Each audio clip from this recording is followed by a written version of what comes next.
So I've gotten a few requests to do a review of Teen Titans Go, so why not? However, before I start this review, I like to make the disclaimer that out of the 65 episodes of the Teen Titans original run from 2003 to 2006, I've seen no more than 5 of them. So if you're watching this review hoping to see me compare the original series with this reboot, you might want to leave now because you're not going to get that. For the most part, I'm going to be judging this series for what it is. Not because I have some sort of mentality of being fair or something, but because I don't have a choice. With that said, on with the review.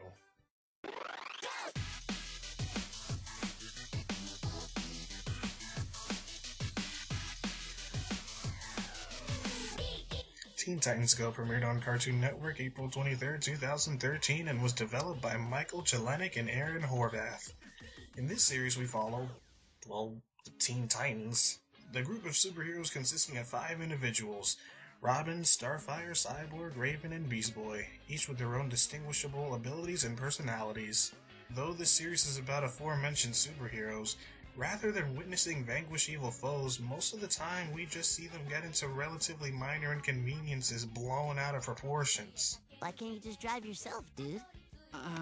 My license was suspended.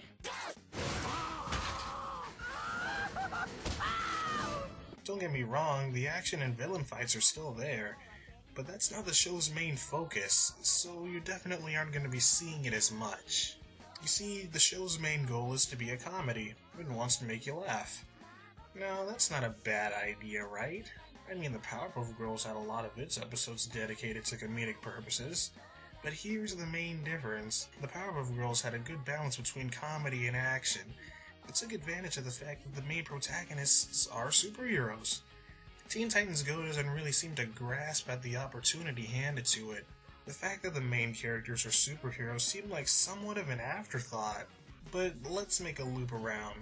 This show is intended to be a comedy, right? So I suppose what matters most is the show funny? It does pretty alright in the humor department. 50-50 I suppose. At times the show can hit hard with a really clever joke, even taking advantage of the source material and making a joke relating to DC. Listen! I have found one! Wait, that's a comic book! Is not a comic book a type of book? It doesn't count if it has pictures! This can never feed our imagination! But there are other times a joke will occur, you know it's a joke, you know you're supposed to laugh, but you just kind of sit there and go, eh. Oh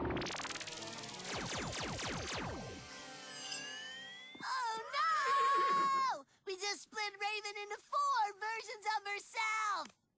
Actually, there are 5 Ravens now. Are you sure? 'Cause... Go ahead, Beast Boy. We'll wait. 0, 1, 2... You don't start at 0 when you count. Really? Huh. And 5 it is. Okay, to me, this joke would have been funny if it just cut away after Beast Boy started counting. But then Cyborg comes in and ruins it by basically explaining the joke to us. It's obvious that you don't start counting from 0. You don't need to tell us this. It comes at the expense of the joke. When only 50% of the show's jokes are sincerely funny, that's usually not a good sign. However, I don't think Teen Titans Go suffers majorly from that problem. Possibly because there are so many attempts at jokes that the amount of ones that are actually funny total up to the standard number of jokes you'd expect in this type of show. I don't know, am I making sense here? I don't have anything clever to say to segue into talking about the animation, so I'll just go ahead and start. I don't have that much to say about it. It's alright. Most of the time. Nothing cringe-worthy or anything like that. It's crisp, smooth, has that semi-cross-hatching style in the background. Like all the character designs, except Beast Boy, his look just kinda rubs me the wrong way. But overall, the animation is pretty alright. You know, I think that's a good word to sum up this series. It's alright. Despite it not seeming to fully grasp the idea that the Teen Titans are the Teen Titans, it still manages to be entertaining at times with some pretty good jokes. It's not a show that I would eagerly await a season box set for, but if it's on, I'd watch it. But like I said before, I've seen very little of the original Teen Titans show, So if you're an avid fan of the original series, it's pretty likely that you have different views on this reboot than I do. And if you do, that's okay. After all, I'm just one opinion on the internet.